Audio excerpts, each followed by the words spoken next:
जय हिंद प्यारे बच्चों। तो चलिए आगे बढ़ाते हैं हमारे सफर को और बात करते हैं हम कक्षा 10वीं के अध्याय नंबर 11 की, जिसका नाम है विद्युत।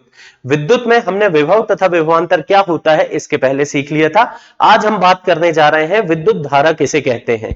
तो विद्युत धारा किसी पदार्थ से प्रवाहित होगी या नहीं होगी, इसके आधार पर बेटा पदार्थों को दो प्रकार में बांटा गया है। एक होते हैं सुचालक और एक होते हैं कुचालक। तो बच्चों जो भी धातुएं हैं वो सब विद्युत की सुचालक होती हैं, यानी कि उनमें से विद्युत धारा प्रवाहित होती है। और जबकि जो अधातुएं हैं वो सभी अधातुएं क्या है बच्चों, विद्युत की कुचालक है, उनमें विद्युत धारा प्रवाहित नहीं होती है। लेकिन इसमें एक अपवाद होता है, ग्रेफाइट। ग्रेफाइट कुचालक होते हुए भी विद्युत धारा प्रवाहित करता है। तो किसी भी पदार्थ में विद्युत धारा प्रवाहित होगी या नहीं होगी ये किस पर निर्भर करेगा। तो बच्चों मेरी इस बात को बहुत बहुत बहुत अच्छे से आप याद रखिए कि वह पदार्थ जिसमें मुक्त इलेक्ट्रॉन उपस्थित होते हैं वह विद्युत का सुचालक होगा, क्योंकि उसमें मुक्त इलेक्ट्रॉन उपस्थित होने के कारण विद्युत धारा प्रवाहित होगी। और जबकि वे पदार्थ जिनमें स्वतंत्र इलेक्ट्रॉन उपस्थित नहीं होते हैं, मुक्त इलेक्ट्रॉन उपस्थित नहीं होते हैं, वे विद्युत के कुचालक होते हैं और उनमें बेटा विद्युत धारा प्रवाहित नहीं होती है। तो चलिए इस बात को हम समझते हैं। होता क्या है कि जैसे मान लीजिए मेरे पास एक सुचालक तार है बेटा, मान लो ये एक वायर है, इस तरह का बेलनाकार वायर होता है और इसमें विद्युत धारा प्रवाहित हो रही है। क्यों हो रही है? क्योंकि इसके पास स्वतंत्र इलेक्ट्रॉन है और ये इलेक्ट्रॉन भाग रहे हैं। स्वतंत्र इलेक्ट्रॉन भाग रहे हैं मतलब बेटा आवेश भाग रहा है। तो किसी पदार्थ में आवेश कितनी तेजी से भाग रहा है, कितनी स्पीड से भाग रहा है, यही कहलाएगा क्या, विद्युत धारा। यानी कि आवेश प्रवाह की दर को, किसी पदार्थ में होने वाले आवेश प्रवाह की दर को बेटा हम क्या कहते हैं, विद्युत धारा। यदि ये स्वतंत्र इलेक्ट्रॉन बहुत तेजी से भाग रहा है तो हम बोलेंगे कि विद्युत धारा बहुत अधिक मात्रा में प्रवाहित हो रही है। और अगर ये इलेक्ट्रॉन धीरे धीरे चल रहा है तो हम बोलेंगे बेटा कि विद्युत धारा प्रवाहित नहीं हो रही है। तो चलिए देखते हैं, इस बात को समझते हैं हम। सबसे पहले विद्युत धारा की परिभाषा लिखते हैं हम। यहां पर क्या होगी बेटा कि किसी पदार्थ में आवेश प्रवाह की दर को, या बेटा सीधे आप लिखो, आप तो बोर्ड परीक्षा में सीधे लिख के आ सकते हैं, आवेश प्रवाह की दर को विद्युत धारा कहते हैं। आवेश प्रवाह की दर बोल दो बेटा। अब दर कभी भी किसके सापेक्ष निकाली जाती है, समय के। आप कितनी स्पीड से कोई भी काम कर रहे हैं वो समय पर निर्भर करेगा कि आपको कितना कम समय लग रहा है काम करने में। आवेश प्रवाह की समय दर को बेटा हम क्या कहते हैं, समय दर को क्या कहते हैं बच्चों, हम विद्युत धारा कहते हैं, या केवल धारा भी कह सकते हैं आप, या विद्युत धारा कहते हैं। ध्यान रखें बेटा, बहुत इंपॉर्टेंट है। आपको बोर्ड परीक्षा में बड़े आराम से 1 नंबर में पूछा जा सकता है विद्युत धारा किसे कहते हैं। तो क्या लिखेंगे बेटा, आवेश प्रवाह की समय दर को विद्युत धारा कहते हैं। अब आप समय ना भी लिखे चलेगा, क्योंकि वो तो अंडरस्टूड होता है कि आवेश प्रवाह की दर हमेशा समय के सापेक्ष ही मापी जाती है। बात नंबर 1 इसकी परिभाषा। अब बेटा विद्युत धारा को हम आई से प्रदर्शित करते हैं, पूरे अध्याय में इसे हम आई से ही प्रदर्शित करेंगे। तो इसका सूत्र अगर हम लिखना चाहें तो क्या लिखेंगे बेटा, विद्युत धारा, या केवल मैं लिख दे रहा हूं अभी क्या, धारा। धारा बराबर क्या होगा बेटा, धारा बराबर आवेश प्रवाह की दर, यानी कि आवेश बटे समय। ये हो गया धारा का सूत्र। क्या होगा बच्चों धारा का सूत्र, आवेश बटे समय। आती बात समझ में, धारा बराबर आवेश बटे समय। जितनी तेजी से आवेश प्रवाहित होगा, जितनी तेजी से आवेश दौड़ेगा, भागेगा, कूदेगा, उतनी अधिक धारा प्रवाहित होगी। अब बेटा इसमें एक और बात मैं करता हूं कि धारा की इकाई क्या है। तो ध्यान रखें बेटा, विद्युत धारा की एसआई इकाई, एसआई इकाई क्या होती है बच्चों, एंपियर होती है। बहुत इंपॉर्टेंट बात, 1 नंबर में बिल्कुल पूछे जाने वाली बात है बेटा कि विद्युत धारा की एसआई इकाई क्या होती है, एंपियर होती है। ठीक है। अब इसको सूत्र को हम चाहें तो ऐसे भी लिख सकते हैं, धारा को आई से प्रदर्शित करते हैं, आवेश को क्यू से और समय को टी से। तो अगर हम लिखते हैं आई बराबर क्यू बटे टी, तो ये लिखो चाहे ये लिखो, बात एक ही है। धारा बराबर आवेश बटे समय, या आई बराबर क्यू बटे टी। आवेश मतलब क्यू और समय मतलब टी, धारा मतलब आई। ठीक है बेटा। तो धारा की एसआई इकाई क्या होती है? एम्पियर होती है। और एक और बहुत महत्वपूर्ण बात यह है कि धारा को किस यंत्र से मापा जाता है? तो बेटा ध्यान रखेंगे, धारा को एमीटर से मापा जाता है। किससे बेटा? अमीटर से, अमीटर से मापा जाता है। ठीक है ना, बहुत इंपॉर्टेंट बात है बेटा। आपको इनमें से कुछ ना कुछ तो जरूर पूछा जाएगा कि धारा किसे कहते हैं, धारा की एसआई इकाई क्या होती है, इसे किस यंत्र से मापा जाता है। एक और बात कि धारा की दिशा, तो बेटा धारा की एक निश्चित दिशा होती है। किस दिशा में चलेगी धारा?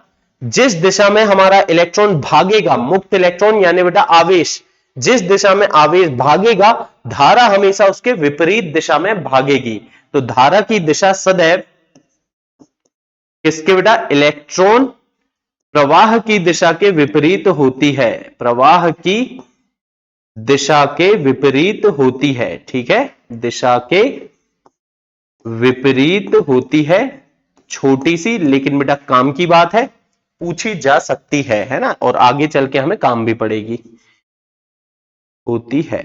चलिए एक और बात, एक और बात जब हम कर ही रहे हैं बेटा तो सारी बातें एक एक करके करेंगे कि जो अमीटर है इसे सदैव बेटा परिपथ में हम इस तरह से जोड़ेंगे, समांतर क्रम में या श्रेणी क्रम में। ये अगर आपसे पूछा जाए तो बेटा ध्यान रखेंगे कि जो वोल्ट मीटर, विभवांतर मापने के लिए जो वोल्ट मीटर होता है उसे हम जोड़ते हैं समांतर क्रम में, और अमीटर को सदैव जोड़ा जाता है श्रेणी क्रम में। अमीटर को सदैव किसमें बेटा? श्रेणी क्रम संयोजन में जोड़ा जाता है। परिपथ में श्रेणी क्रम संयोजन में जोड़ा जाता है। यह भी एक छोटी सी बात आपको किसी ना किसी तरीके से पूछी जा सकती है। संयोजन में जोड़ा जाता है, जोड़ा जाता, ये हो गई बेटा एक और बात। चलिए अब धारा के बारे में हमने बात किया। सूत्र क्या लिखे हमने धारा का? धारा आई बराबर, विद्युत धारा आई बराबर आवेश क्यू बटे समय क्या हो गया बेटा? टी। ये हो गया था सूत्र। अब अगर मुझे बेटा बोर्ड परीक्षा में परिभाषा आ जाए कि भैया 1 एम्पियर की परिभाषा लिखिए, तो चलिए 1 एम्पियर की परिभाषा हम लिखेंगे बेटा। बहुत आसान है, कोई कठिनाई नहीं है, बस आप ध्यान से समझते चलिए। हमने क्या बोला? धारा आई बराबर, आई की बराबर क्या होता है बेटा? क्यू बटे टी। अगर मैं चाहता हूं धारा की इकाई क्या है बेटा? हमने बोले धारा की इकाई तो सर एम्पियर होती है। आवेश की इकाई क्या है मेरे बच्चों? आवेश की इकाई होती है कूलाम। आवेश की इकाई क्या होती है बेटा? कूलाम। और समय की इकाई क्या होती है बेटा? समय की इकाई होती है सेकेंड। इतना तो मेरे बालक जानते ही हैं। ठीक है ना। अगर बच्चों मुझे 1 एम्पियर की परिभाषा लिखनी है तो मुझे इसे भी एक करना होगा और इसे भी एक करना होगा। तो बड़े आराम से अब मैं परिभाषा लिख सकता हूं। क्या लिखूंगा बेटा परिभाषा? कि यदि किसी सुचालक से, सुचालक मतलब बेटा जिसमें से विद्युत धारा प्रवाहित होती है, यदि किसी सुचालक से 1 कूलाम आवेश 1 सेकंड तक प्रवाहित किया जाए तो उसमें बहने वाली धारा 1 एम्पियर कहलाती है। फिर से सुनेंगे बेटा क्या बोल रहा हूं मैं। यदि किसी सुचालक में, किसी सुचालक में कितना आवेश बेटा? 1 कूलाम आवेश, 1 कूलाम आवेश कितनी देर तक बच्चों? 1 सेकंड तक, 1 सेकंड तक। ठीक है, 1 कूलाम आवेश 1 सेकंड तक प्रवाहित किया जाए तो, प्रवाहित किया जाए तो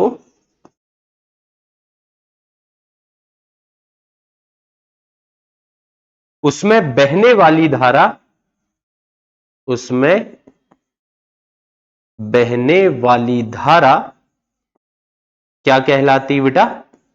1 एम्पियर कहलाती है। ठीक है, मैं लिखूंगा 1 एम्पियर कहलाती है। ये अगर आपसे पूछा जाता है 1 एम्पियर की परिभाषा लिखिए, तो इस तरीके से बेटा बड़े आराम से आप लिख सकते हैं। चलिए फिर एक और बात मैं लिख देता हूं, ये भी आपको पता होना चाहिए बेटा, क्योंकि आप आगे चल के अगर साइंस लेना चाहते हैं, साइंस को थोड़ा सा तमीज से पढ़ें, एकदम रट्टा वाली पढ़ाई ना करें। तो आपको यह भी पता होना चाहिए कि किसी सुचालक में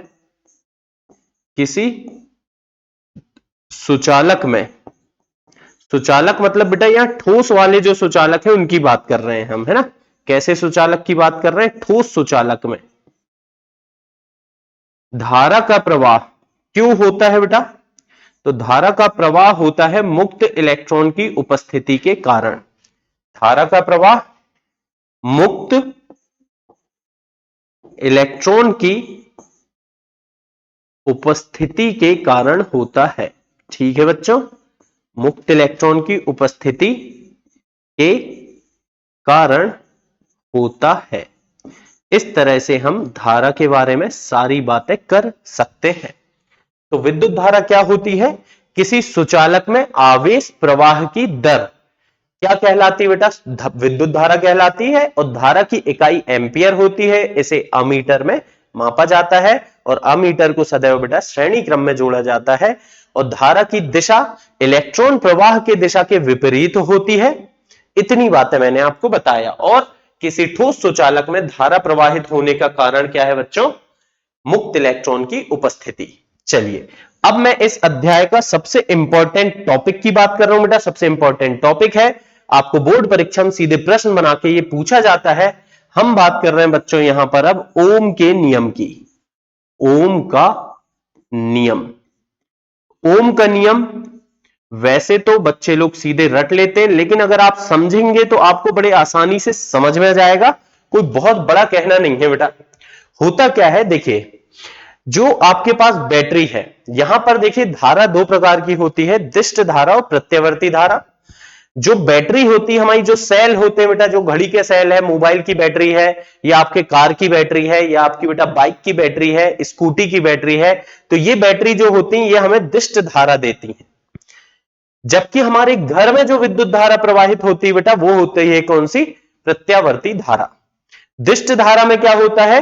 दिष्ट धारा सदैव एक ही दिशा में चलती है, इसमें दिशा परिवर्तित नहीं होती है। जबकि बेटा प्रत्यावर्ती धारा क्या होती है? प्रत्येक चक्र में दिशा इसकी बदलते रहती है। इस तरह से चलती है प्रत्यावर्ती धारा, और सीधी सीधी चलती है बेटा दिष्ट धारा।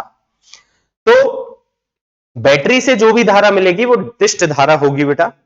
अब एक बैटरी आपने लिए, एक सेल आपने लिए, तो सेल से क्या होता है, हमें कभी भी याद रखना बेटा, सेल से मिलता है विभवांतर। सेल से क्या मिलेगा? विभवांतर। और जब वो विभवांतर हम किसी दूसरे प्रतिरोध में बेटा लगाएंगे, या दूसरी किसी ऐसे हमारे जो बिजली वाले उपकरण है, जैसे बल्ब है मतलब, या बेटा मान लो आपके पास कोई हीटर है, या बेटा किसी प्रेस है, अलग अलग जो विद्युत उपकरण है उनमें आप लगाएंगे, तो आप देखेंगे कि जो बैटरी है ये क्या देगी? विभवांतर देगी। और विभवांतर देने से उस परिपथ में, या बेटा उस उपकरण में विद्युत धारा प्रवाहित होने लगेगी। आप छोटा सा उदाहरण देखिए, आपने क्या करे बेटा, एक छोटा सा बल्ब लो, आप टॉर्च ले लो, उसमें सेल डालो, और जैसे ही स्विच ऑन करते हो, बटन चालू करते हो बेटा, तुरंत ही विद्युत धारा प्रवाहित होने लगती, सेल आपका जो बेटा टॉर्च आपकी है जलने लगती है ना। तो होता क्या है बेटा कि विद्युत धारा क्यों आ रही है? तो आ रही है विभवांतर के कारण। अब बेटा आप एक काम करो, आपके घर में जो घड़ी का सेल है उससे आप अपने कार की जो लाइट है उसको चालू करके देखो, या बेटा जो आपकी बाइक की लाइट है उसको चालू करके देखो, नहीं होगी। हर चीज के लिए अलग अलग साइज की बैटरी है। कार की बैटरी बेटा बहुत बड़ी होती है, टू व्हीलर की बैटरी थोड़ी छोटी होती है, और जो आपके घड़ी के सेल हैं, घड़ी की बैटरी बेटा वो तो बहुत ही छोटी होती है, मोबाइल की बैटरी बहुत छोटी सी होती है। तो होता क्या है, आखिर एक बैटरी छोटी एक बड़ी क्यों है बेटा? तो होता क्या है, जो ओम नाम के हमारे वैज्ञानिक थे, नाम था इनका जॉर्ज साइमन ओम, इन्होंने क्या किया बेटा, इन्होंने अलग अलग तरह की बैटरी ली और उनसे विद्युत धारा प्रवाहित की, और इसके आधार पर, प्रयोगों के आधार पर इन्होंने बेटा एक नियम बना दिया। नियम कैसे बनाया कि इन्होंने अलग अलग बैटरी से विद्युत धारा प्रवाहित की और इन्हें पता चला कि जिस बैटरी में विभवांतर कम है उसमें धारा कम प्रवाहित होती है, और जिस बैटरी का विभवांतर उच्च है, बैटरी हमेशा विभवांतर रहती है बेटा, तो जिस बैटरी का विभवांतर अधिक था उसके कारण बहने वाली धारा भी अधिक थी। समझ में आ रही बेटा बात? जितना कम विभवांतर की बैटरी, जो आपके घड़ी का सेल है बेटा, उसका विभवांतर बहुत कम है, उससे घड़ी ही चल सकती है, उससे आप गाड़ी की लाइट नहीं चला सकते। गाड़ी की लाइट चलाने के लिए अधिक विभवांतर चाहिए, इसलिए बड़ी बैटरी लगती है उसमें। तो जितना अधिक विभवांतर होगा उतनी अधिक धारा प्रवाहित होगी। इस बात को ही हम कहते हैं ओम का नियम। जब बेटा विभवांतर को बढ़ाने पर धारा बढ़ रही है, एक को बढ़ाने पर दूसरा बढ़ रहा है, तो इस संबंध को मेरे बच्चे क्या कहते हैं? समानुपाती। समानुपाती का मतलब होता है बेटा कि एक को हमने बढ़ाया तो दूसरा भी बढ़ जाए, एक को 2 गुना किया दूसरा भी 2 गुना हो जाए, एक को 3 गुना किया दूसरा भी 3 गुना हो जाए। जैसे बेटा मैं बोल सकता हूं कि आपकी जो बुद्धि है, आपकी बेटा जो दिमाग है आपका, वो आपकी उम्र के समानुपाती है। मतलब जैसे जैसे आपकी उम्र बढ़ेगी वैसे वैसे बेटा आपकी बुद्धि भी बढ़ती चली जाएगी। कुछ अपवाद भी होते हैं, कईयों की बुद्धि बढ़ती नहीं बेटा, बस उम्र बढ़ी चली जा रही, लेकिन हम उनमें से नहीं है, ऐसा मैं मान के चल रहा हूं। तो ओम का नियम क्या कहता है बेटा, चलिए देखते हैं। अगर इसे सीधे सीधे मैं लिखूं तो क्या लिखूंगा बेटा? पहले मैं आपको एक सामान्य तरीके से लिख के दिखा रहा हूं, फिर आपको परीक्षा में कैसे लिखना है वो सिखाऊंगा। विभवांतर समानुपाती है, यह समानुपाती का चिन्ह है, इसे समानुपाती या हम अनुक्रमानुपाती कहते हैं। किसके बेटा? धारा के। विभवांतर समानुपाती होता है धारा के, या बेटा विभवांतर को हम V से प्रदर्शित करते हैं और धारा को I से, तो V समानुपाती होता है I के। यही है आपका ओम का नियम। चलिए अब इसको बोर्ड परीक्षा में कैसे लिख के आए कि आपको पूरे नंबर प्राप्त हो वो देखते हैं हम। तो मैं बोलूंगा बेटा, यदि किसी सुचालक की, देखिए मैं थोड़ा सा स्टैंडर्ड के साथ आपको लिखने को बोलूंगा कि ऐसा उत्तर लिख के आइए कि चेक करने वाले पे एक अच्छा इंप्रेशन हो, चीजों को एकदम डिटेल में लिख के आना है बेटा, है ना। तो यदि सुचालक की, यदि किसी सुचालक की भौतिक परिस्थितियां, क्या चीज बेटा? भौतिक परिस्थितियां। भौतिक परिस्थितियां जब हम बोल रहे हैं तो हम बात कर रहे हैं किसकी? हम बात कर रहे हैं बेटा ताप, दाब और सुचालक की लंबाई की।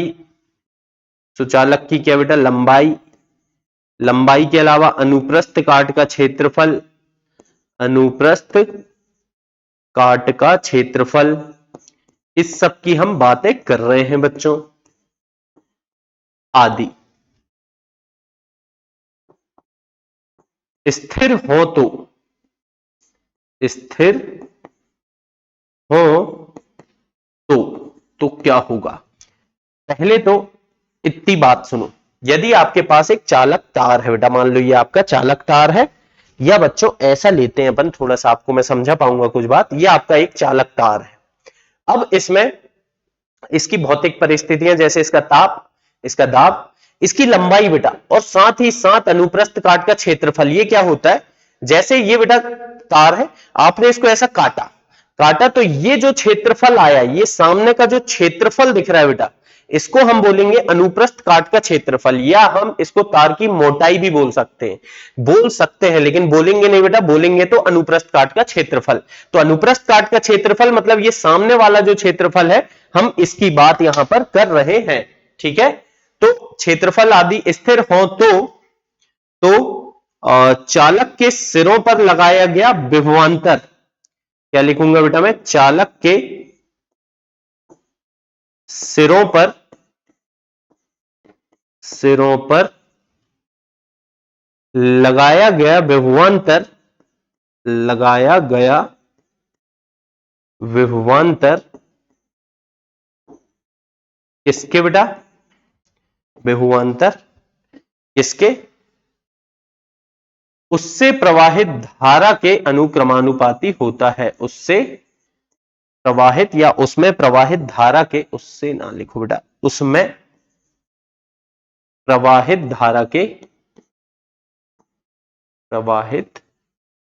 धारा के अनुक्रमानुपाती होता है। ठीक है बेटा, अनुक्रमानुपाती, या बच्चों इसे हम समानुपाती भी लिख सकते हैं, बात एक ही होगी, होता है। इतना लिख दिया बेटा मैंने, ये हो गया नियम। एक बार फिर से पढ़ता हूं। यदि किसी सुचालक की भौतिक परिस्थितियां ताप, दाब, लंबाई, अनुप्रस्थ, काट का क्षेत्रफल आदि स्थिर हो तो चालक के सिरों पर लगाया गया विभवांतर उसमें प्रवाहित धारा के अनुक्रमानुपाती होता है। यह बेटा धारा की मात्रा के अनुक्रमानुपाती एक ही बात होगी। अब आगे हम लिखेंगे, इसके बाद आगे लिखेंगे बेटा, यदि किसी सुचालक के सिरों पर लगाया गया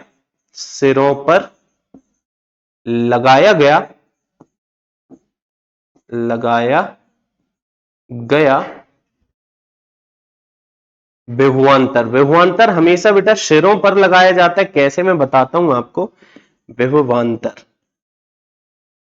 देखिए बेटा, जैसे ये है तो आप मान लो ये धातु का एक वायर है, इसमें आप बैटरी का एक सिरा जोड़ोगे तार के द्वारा, यहां बैटरी का बेटा दूसरा सिरा यहां, तो इसमें धारा प्रवाहित होगी। मान लो एक बल्ब है, तो बल्ब बेटा आपने क्या करे, बल्ब लिए, बल्ब यहां पर मान लो लगा दिए, और बैटरी का एक सिरा बल्ब से यहां से जोड़े, बैटरी का दूसरा सिरा यहां से जोड़े, तो हमेशा ये सिरों पर लगाई जाती है। तो लगाया गया विभवांतर, क्या बोले बेटा हमने, किसी सुचालक के सिरों पर लगाया गया विभवांतर या आरोपित विभवांतर V हो तथा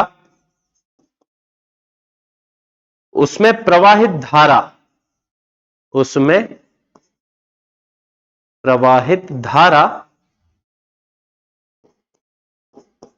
I हो तो, मतलब बेटा विभवांतर V है और धारा कितनी है I, ओम के नियमानुसार। देखो इतना लिखना पड़ेगा बेटा, तब आपको पूरे नंबर मिलेंगे। आप सोचो कि एक लाइन लिख के जाऊं मैं और पूरे नंबर मिल जाए, ऐसे थोड़ी होगा बेटा। ओम के नियमानुसार, तो ओम का नियम क्या कहता है बेटा, ओम का नियम कहेगा विभवांतर V है, समानुपाती होगा धारा मतलब बेटा I के। ठीक है, अब बच्चों यहां पर जब मैं समानुपाती को बराबर में बदलता हूं तो एक नियतांक मुझे लगाना चाहिए। मैंने लगा दिया बेटा नियतांक क्या, R। तो सूत्र अब आप याद कर लें, ओम के नियम का सूत्र क्या बन गया, V बराबर IR। क्या बन गया बेटा, V बराबर IR। यहां पर बच्चों R क्या है, R एक नियतांक है जिसे हम क्या कहते हैं बेटा, जिसे चालक का प्रतिरोध कहते हैं, जिसे चालक का प्रतिरोध कहते हैं। ठीक है बच्चों, तो चालक का प्रतिरोध क्या है, R है, यहां पर प्रतिरोध कहते हैं। अगर आप इतना काम करके आते हैं तो गारंटी मानिए कि अब ये 4 नंबर में भी आ गया ना, तो आपके नंबर नहीं कटेंगे बेटा। ओम का नियम अगर आया तो आपको इतना लिख के जाना है और बिल्कुल निश्चिंत हो जाना है। आपको अगर 4 नंबर में भी ओम का नियम आया, इतना लिख के आप आइए तो गारंटी बेटा पूरे 4 नंबर आपको मिलने वाले हैं। ठीक है, तो ये था बेटा विद्युत धारा के बारे में हमने बात की और ओम के नियम की बात की। आगे अगले लेक्चर में हम प्रतिरोध को आगे बढ़ाएंगे बेटा, इसके बारे में समझेंगे कि ये प्रतिरोध क्या है और प्रतिरोधकता क्या है। ठीक है, फिर मिलेंगे नेक्स्ट लेक्चर में, तब तक के लिए बाय बाय, जय श्री राम।